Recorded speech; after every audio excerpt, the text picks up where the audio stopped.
Hello from Mary's Attic in the Andersonville neighborhood of Chicago. I'm TJ Chernick of the Gay Report on Gay Chicago TV, and welcome to the 14th District debate between Democratic incumbent Representative Kelly Cassidy and Democratic seat contender Paula Basta. The debate today will cover a range of topics including local business, Illinois legislation, as well as fiscal and social concerns. The audience has agreed to remain respectful and quiet through the course of the debate, except for now, as I introduce Representative Kelly Cassidy and Paula Basta.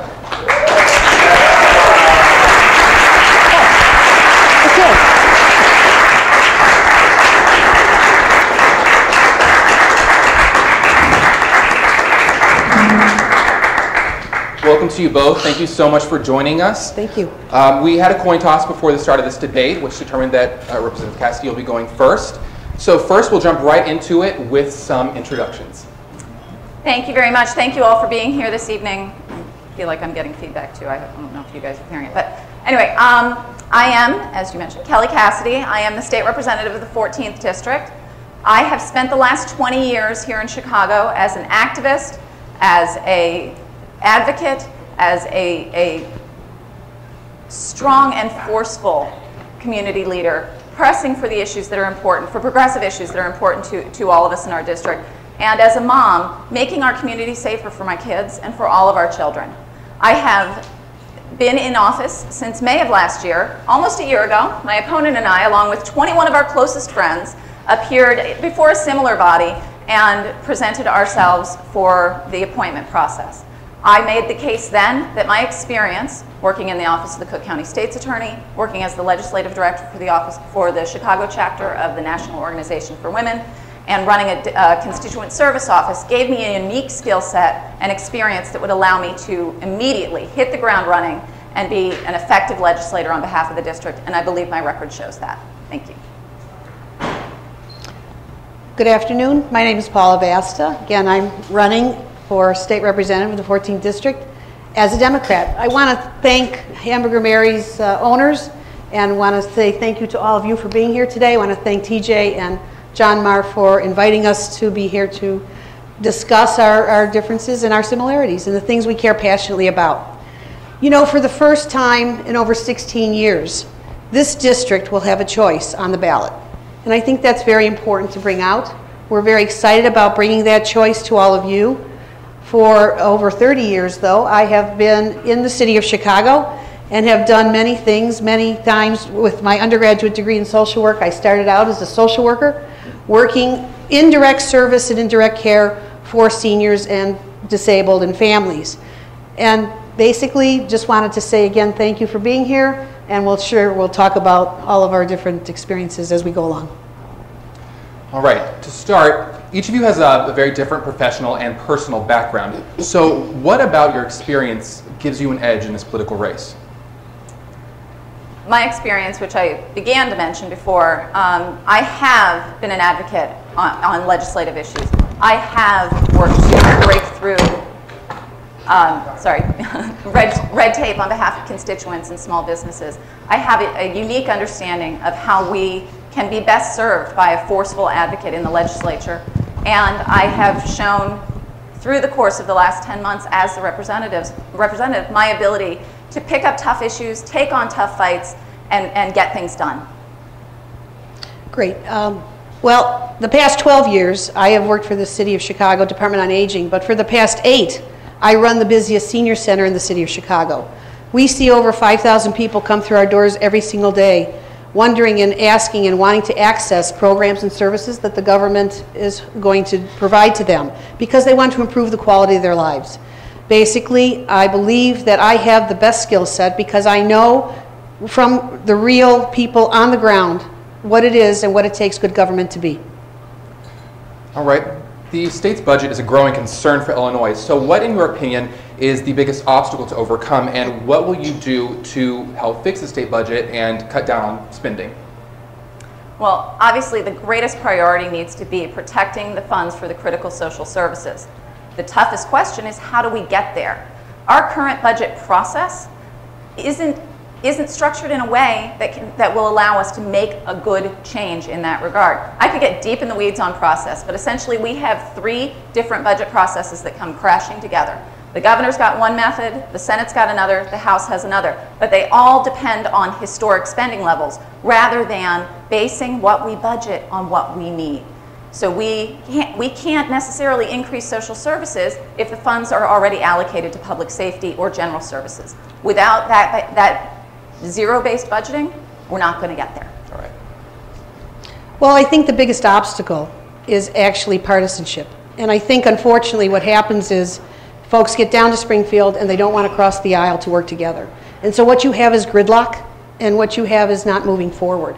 And so to me, what I would be doing when I get down there is to start building consensus, building coalition, and trying to make sure that we, for sure, can really not cut those vital social service needs and those vital social services that we know the people need back up in our district. If I could respond. Again, my years of service lead to that sort of coalition work, that sort of across the aisle work. And I've done that. I have consistently done it over the last 10 months in office and for 15 years in the state's attorney's office prior to that, building alliances across aisles, across ideological differences, and across geographic differences that are going to get us there. Can I? Of course.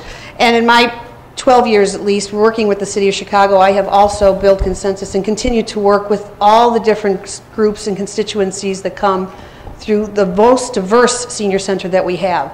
It's all about that. It's all about bringing and making sure that people see where we are similar and not different. All right, thank you. Moving on. The House is in a relatively prolific period in regards to legislation. So what legislation would you like to introduce during your upcoming time in the seat? I think the best thing to do is look at what I have done. I have a very aggressive legislative agenda. In my first week in the General Assembly, the AIDS Foundation asked me to take over a piece of legislation that had been languishing for 6 years. Talk about bipartisan work and coalition building. I was able to very quickly take that bill from something that had been characterized as soft on crime, turn it into a public health initiative and get it passed. I have an aggressive agenda of public safety, equality, fiscal conservatism, moving our state finances forward, rooting out Medicaid waste and fraud, and moving our state forward. What I would like to say is that for sure I will be a champion for LGBT senior rights. And one of the ways in which we will do that is when I get to Springfield to look to model after a California law that basically will include LGBT seniors as special population in the Older Americans Act. That means that in essence, those sorts of services and programs and mainstream services basically will include and highlight as our seniors who are LGBT will be able to engage and really access those things that they need most in order to live well. With that said about legislation, is there any current legislation, well first, excuse me, would you like to say anything else? Right. But going on that note, with that said, what current legislation, if any, would you like to see modified or changed? Rather than talking about specific legislation, I'd love to see a change in our priorities. Instead of a system where CME and Sears can repeatedly get us called back down to Springfield for special sessions, I'd like to see our priorities shift to pay attention to small businesses, to the middle class, to focusing on the people that will bring our economy back, to focus on the people that do need our services. I believe that that priority shift, that simple shift, will take us so much further down the road. Well, and until that shift happens, I think what we need to look at is really how we have some legislation that needs to be pretty much repealed. And one would be, I think the ComEd bill that was just passed was awful to consumers, and I think we have to somehow do something with that. The other would be the clean coal bill. I think there's no such thing as clean coal, and I think we need to take that off the table. I also, again, would look to highlighting legislation around senior rights, but also, as Kelly also said, it's got to be around small businesses. Up in the district, we have small businesses that are at the heart and soul of what our district is about. Would you like to add anything? All right. In order, what would you say are the most pressing legislative issues that you would fight to address? I remain committed to my long-standing fight for equality for women, for the LGBT community. I have consistently been an advocate for smarter criminal justice policies and smarter gun control policies. concealed carry is coming. We are the last state that doesn't have a concealed carry law, and I'm going to fight that with my last breath. And then getting our state's fiscal house in order. We have to stop looking for the magic bullet. We have to make every small cut we can, every big cut we can, but stop looking for the magic bullet. Well, the budget is a priority, obviously, and we should look to that to really get our house in order. Obviously, the two big issues on the table are pensions and Medicaid, and how we're going to deal with those two big, huge elephants in the room is going to be crucial. So when it comes to pensions, part of my ethics plan has already tried to tackle how we should close those loopholes. People that are getting 2 and 3 pensions, it has to stop. And then, of course, Medicaid, to look at, you know, reducing fraud and abuse is going to be key. Those are the kinds of things I'll be working on. Would you like to add anything? Absolutely. I have already been a co-sponsor of and voted for several of those loophole closing bills. And we need to continue to do that. At the same time, I will forcefully advocate on behalf of the workers who have earned those pensions. We have a system that perceives people as all the double dippers and doesn't look at the fact the average pension is under $40,000. And then the other thing I would say about Medicaid, to get back to that, was to really look at, if you're going to be hopefully weeding out fraud and abuse, we want to make sure we don't cut things like home and community-based services. We want to keep people out of institutions. We want to keep them at home. We want to make sure they're able to stay at home, and that way they stay engaged and they're active and they're well as they age in place. In a time of important legislative initiatives, what would you do to encourage and facilitate cooperation within the House to ensure the most productive time in the seat? Well, the way to be most productive in the seat is to stay out of it as much as you can and be building relationships across the aisle with members all over the chamber. The more time you spend sitting down, the less time you spend getting to know your colleagues and building those relationships that are going to pass tough legislation and get the work done. I have done that repeatedly throughout my career. I've done it as your state rep, and I want to continue to do so. Again, it's about building consensus. That's it. As everything that we can do down in Springfield, it's going to have to be about that. You're not going to be able to move forward. You will have stalemate. You will have, again, what the average voter continues to say as I've traveled through the district for these past 8 months, is that Springfield is broken. And we've got to fix it with fresh, independent voices and fresh, independent ideas, but consensus is going to be key. Collaboration is going to be key, and we have to start now. Like to add anything? Absolutely. There is, as you say, we can keep saying consensus and collaboration, but there's also the need to push back when the time is right. I've pushed back on votes to roll back collective bargaining. I pushed back on pressure to vote to give ComEd carte blanche to raise rates. You have to have the ability to stand up and push back and fight back against special interest in leadership, and I have done so. But I also think you don't alienate people, because you got to work and be together and be in the same room. So somehow there's that tough balance, and I will work hard to make sure that that happens. I do it every single day at the center that I run. Let's take the conversation out of Springfield into our neighborhoods. Sure. The Andersonville Chamber of Commerce has reported many businesses closing in the neighborhood. What would you do for the neighborhoods in your area to bring back local businesses? I'll speak again to what I have done and what I want to continue, what I'd like to continue to do. I have worked closely with the Department of Commerce and Economic Opportunity to make sure that small businesses here in Andersonville, in Edgewater, in Rogers Park, and up on Howard have access to a specialized funding program available, financing program that's available to small businesses to grow, to open, to sustain. We had a very successful program where we actually walked people through the application process to make sure that their applications were processed immediately. I've also built strong relationships with all the chambers and business groups and have encouraged inter cooperation between them. We don't need to rebuild the wheel. We need to build on each other's successes and share our ideas. Great. Again, what I would say is I've been very honored and kind of humbled that I've had over 16 businesses, small businesses up in the Andersonville, Edgewater community pretty much support me by helping me with my jobs plan. And also, you know, my chairperson, who's a volunteer, is one of a small business owner himself. And I think it's important that even personally, because I am a daughter of 2 small business owners, a mom who owned a beauty shop. It was like the Steel Magnolias of Cleveland, but still, it was a beauty shop. And my father, who owned a auto repair shop. Basically, I know what it's like to meet a payroll and have watched them work 6 and 7 days a week to know how important those things are and to really make sure our small businesses have all that they need to survive. All right. Well, luckily, something else Paula and I share that I didn't Your know. mom was a hairdresser? No. Oh. My father came to this country literally with a small handful of cash in his pocket, built a successful small business. My Sure. mom ran the books. It was the classic mom and pop shop, and they raised 7 kids. I do know how hard it is, and Sure. I do know how important it is to the well-being of our community. Also, I was executive director of a nonprofit, which in essence is a small business.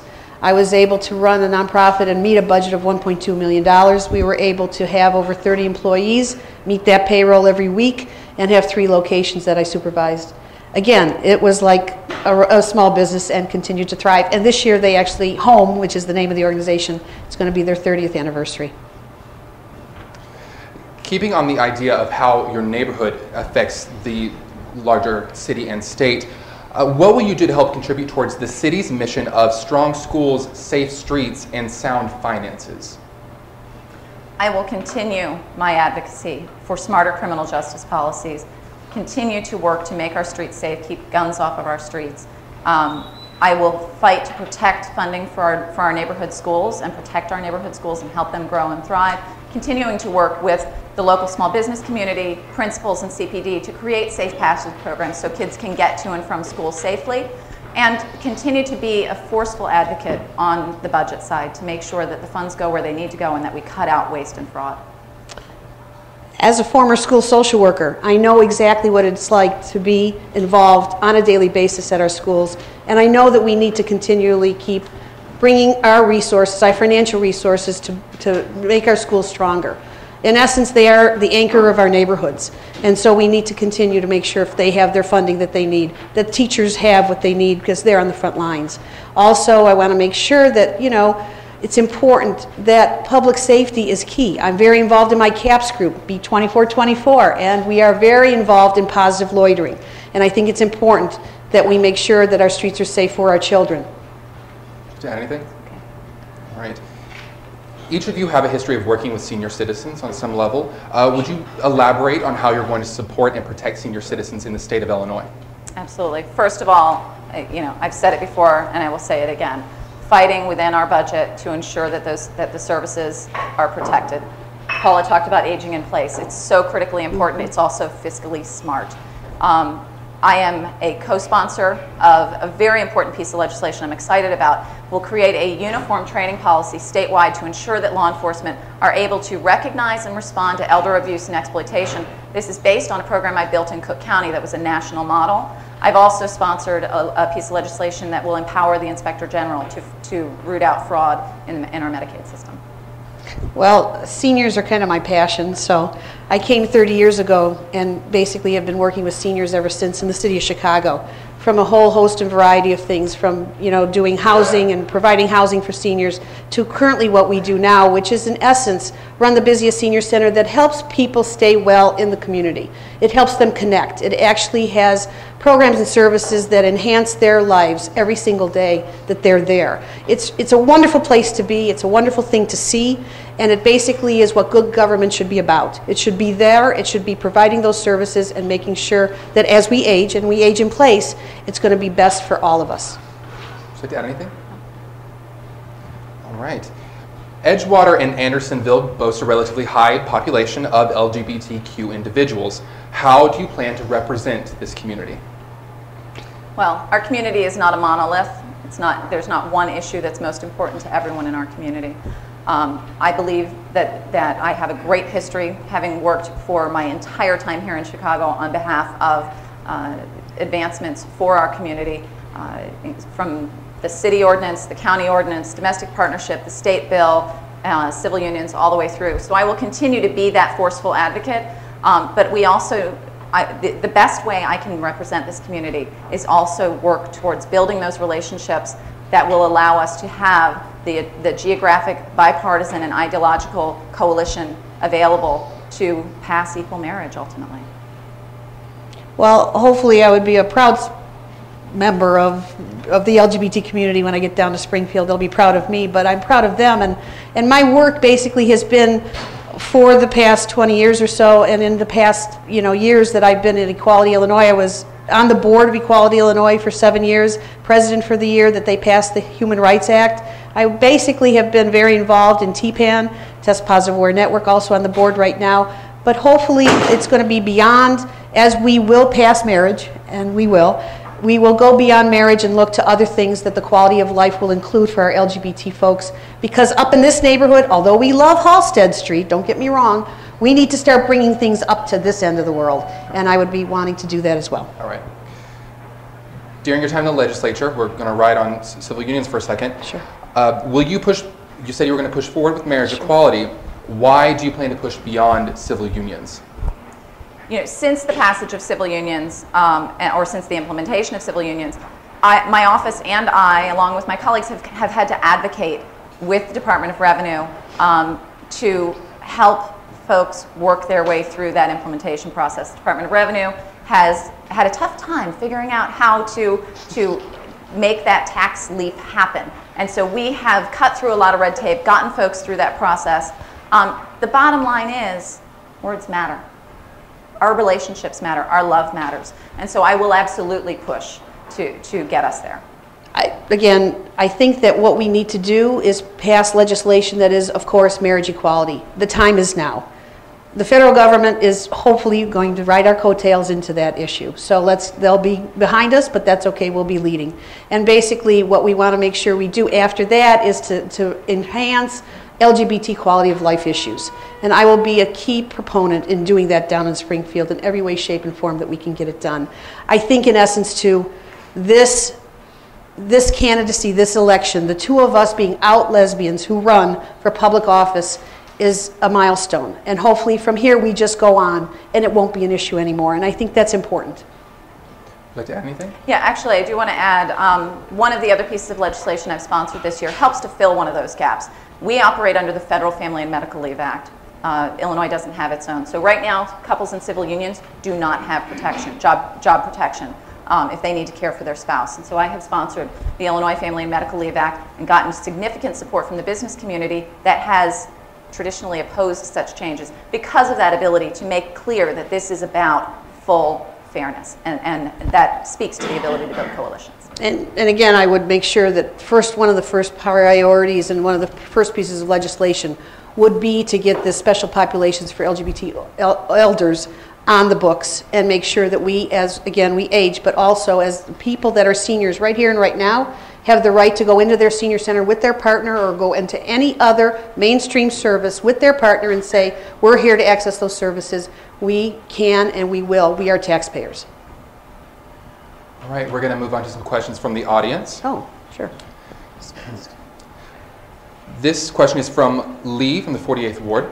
What will you do to protect mentally ill people in healthcare cuts? These citizens have no voice. Mm-hmm. I have sponsored a nursing home reform act that will cover the DMDD facilities that treat those with mental illness as well.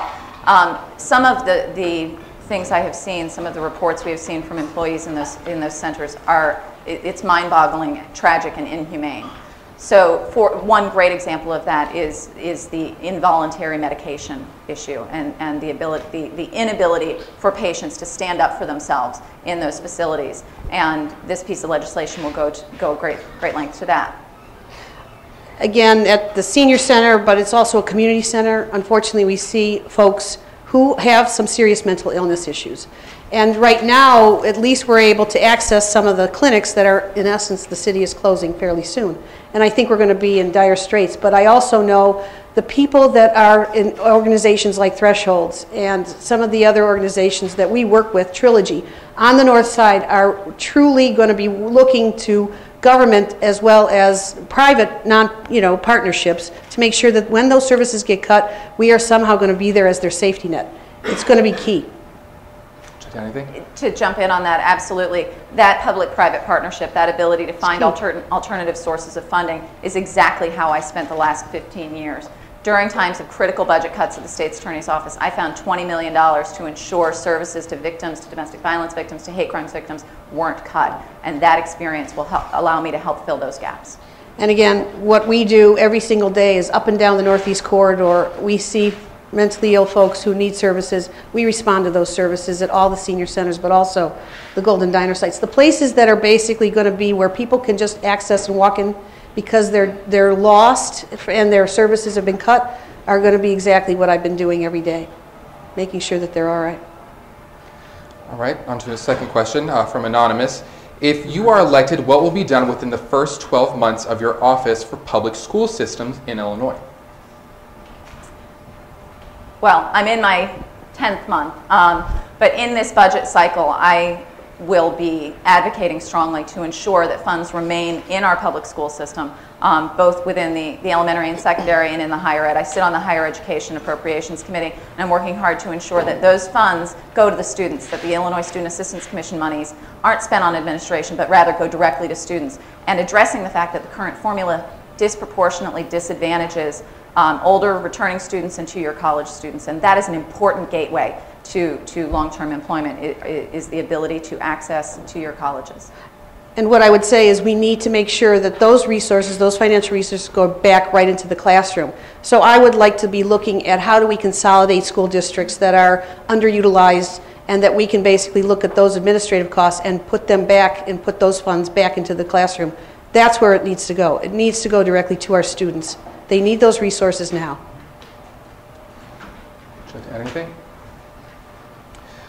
Folks, this is from Anonymous. Folks south of I-80 have often very different views of our community. How will you get them on board on issues like marriage and marriage equality? Well, I've spoken to that a little bit already. There are a lot of folks south of I-80 who think they don't know anyone who is in the LGBTQ community. They do. But what I can do as a member of the legislature, as someone who's working with a broad range of people every single day, is continue to present the ability to work together, to find the areas that we do have in common, the things that where we are more alike than we are different. My office mate is Brandon Phelps. He is as far south as they come, and my office and my coworkers brought together supplies for the pet shelters in his Harrisburg district that was decimated by the tornado. Those sorts of friendships go a long way. One of the things I was lucky enough to do was be accepted into the Illinois Women's Institute for Leadership in 2010. And basically that was a great statewide training program for women who want to run for public office. One of the things that the 12 women that are accepted get to do 1 weekend a month is we take all throughout the state, we take time out and go throughout the entire state and meet with legislative leaders, union representatives. We meet with all kinds of community leaders and organizations that are invested in their neighborhoods and programs. And it was wonderful to do and to go down and be, for example, in Springfield, but also to be in Carbondale for 5 days, to go up to Peoria, to go to Itasca, to go a long way all around the state and see, and not so much, again, where we're different, but where are we similar? Where are the things that we can build coalition about and around? All right, thank you. We're going to actually take one more question, if that's okay with you. Sure. Andersonville has become known as being one of the most environmentally progressive areas in the nation. How do you think you can support the work already being implemented here, and what initiatives will you put forward vis-a-vis environmental issues? One great example is the Andersonville Chamber's Buy Local program, which is a fantastic model, and I've been advocating with DCEO, the Department of Commerce and Economic Opportunity, to have DCEO fund the Andersonville Chamber to create a model that can be picked up and moved all over our city, all over our state. This is a fantastic model. It's environmentally sound, and it's great for the local business community. Here in Andersonville, we have a rich history of also seeing all of our local small businesses that are bringing to us the quality of life that our neighborhood we want to access. And I think that for sure I would be able to help make at least it easier for small businesses to thrive and not close. And unfortunately, we've seen some of those businesses, especially in Andersonville, over 20 of them close in the past year. And I think we're going to need to bring much more small business incentives here and look at how we can do that, and that way make sure that they stay and not pick up and, you know, fold up their awning overnight. Would you like to add anything? All right, that's all for the questions. Right now, you're going to have 30 seconds to give a closing remark. Sure. Thank you all again for being here tonight and for being engaged and involved. The biggest and most important task for all of us, our greatest civic duty, is to vote. And so I thank you all for being here. The most important endorsement any candidate can hope for is the one that happens in private in the voting booth. And today I want to ask you for your endorsement and for your vote on Tuesday. Thank you so much for being here. And again, thank you all for coming. I'm not quite sure. It's been sort of like summer in a strange way. I don't know what happened, but we'll take it. It's been a wonderful experience these past 8 months, looking at the district, walking the district, and talking to those of all of us that are voters in the district. Again, please tell your friends, please vote March 20th. And again, I believe I'm the best candidate for a fresh, independent voice in Springfield who will do everything that you will send me to do. And it's because of you that I will go. I thank you again for your time, and thanks for everyone for being here. All right, that's all for us here. We'd like to thank Mary's Attic for letting us use this space, and the audience members and members of the press for joining us. And most importantly, we would like to thank Representative Kelly Cassidy and Ms. Paula Basta for joining us in this arena. And for those watching, don't forget to get out and vote for the Illinois primary on March 20th on Tuesday. That's all for now, but until next time, take care and stay proud, Chicago.